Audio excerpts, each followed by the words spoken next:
ఇతను నా విద్యార్థి కావటం నాకు చాలా గర్వంగా ఉంది. మూమెంట్స్ అన్నీ నా దగ్గరే నేర్చుకున్నాడు, నన్నే కాపీ కొడతాడు. అయినా ఈ స్థితికి వచ్చాడంటే ఒక గురువుగా నేను ఎంతో ఆనందిస్తున్నాను. జోక్ చేయకపోతే బ్రహ్మానందం గారు అన్నాను. నువ్వు మాట్లాడుతున్నప్పుడు నేనేమి మాట్లాడలేదు. ఇప్పుడు నేను మాట్లాడలేదు సార్. ఏరా రఘు, విష్ణు మాట్లాడమని చెప్పాడు. నువ్వు మాట్లాడించావా? విష్ణు చెప్పాడు. బ్రహ్మానందం గురించి చెప్తాను. ఓహో, బ్రహ్మానందమా? ఓ, ఉన్నాడా ఇక్కడ? సారీ, నువ్వు సభకు వచ్చావా? సభలో ఉన్నావా నువ్వు? చెప్పలేదు ఎవరు? జోకులొద్దు, జోకులొద్దు, జోకులొద్దు. సారీ, ఏమి చెప్పాలి? బ్రహ్మానందం 40 సంవత్సరాల అనుబంధం. రియలీ నా బిడ్డ చెప్పినట్టుగా ఏ కల్మషం లేకుండా ఉన్నది ఉన్నట్టు.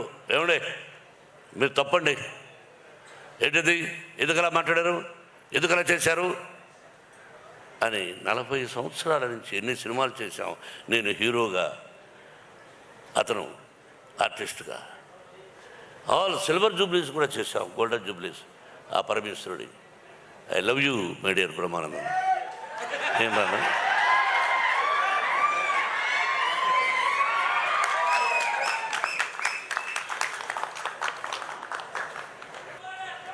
బ్రహ్మానందం చెప్పినట్టు, బ్రహ్మానందం నాకు కూడా ఏదో ఒక విషయం గుర్తొచ్చింది. డైలాగ్ చెప్తా. ముందు పవి పుష్పం బగు. ఏమండి,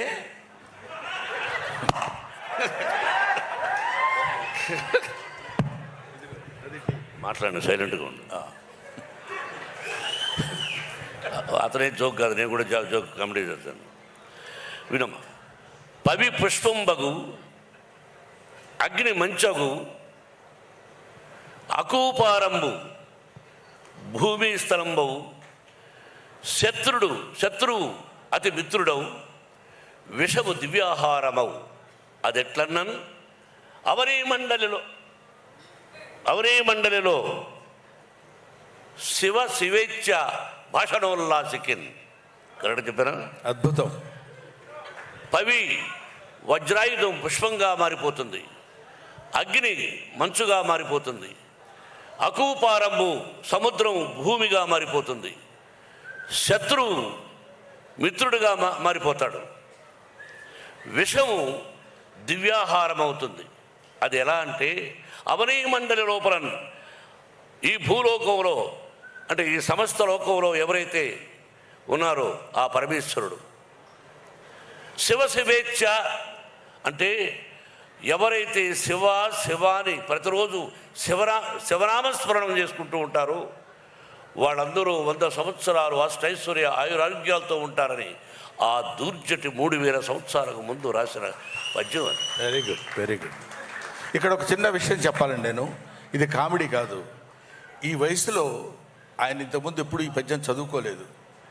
ఈ కన్నప్ప సినిమా తీసిన తర్వాత శివభక్తి తత్వాన్ని గురించి తెలుసుకోవడం కోసం ఈ పద్యం ఎంచుకుని దాని అర్థం తెలుసుకుని 10 సార్లు దాన్ని పఠనం చేసి కంఠస్థం చేసి మీ అందరి ముందు చెప్పాలనేటువంటి భావన ఈ వయసులో పరమేశ్వరుడు ఆయన కల్పించడం గొప్ప విషయం.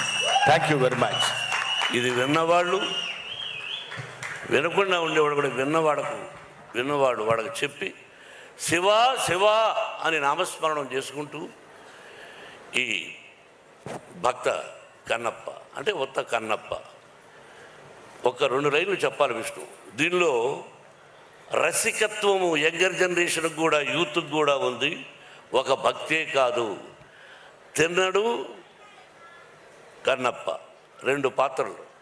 అది విష్ణు ఎంత గొప్పగా చేశాడు అన్నది 27వ తారీఖున సినిమా చూసి మీరు 27 ఆశీర్వదించమని మిమ్మల్ని అందరినీ 27 చెప్పాను. 27th అని చెప్పాను.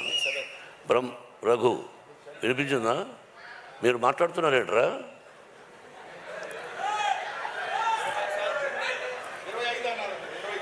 27 రా.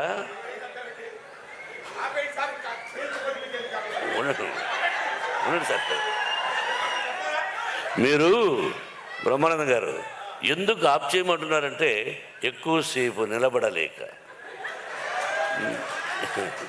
సరే, ఏదేమైనా చెప్పకూడదని చెప్పాను. డైలాగ్ చెప్తాను.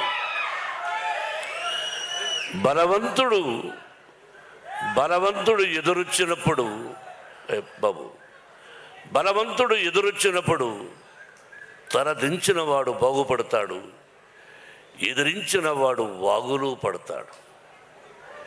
ఇది రాయలసీమ రామన్నారు. నిన్న జరిగింది మర్చిపోను, నేడు జరగాల్సింది వాయిదా వేయను, రేపటి గురించి ఆలోచించను. That is Ramanna. కాబట్టి ఇంకా డైలాగులు వద్దు, కన్నప్పను ఆశీర్వదించండి. Thank you once again my lovely brothers. Thank you very much and best of luck.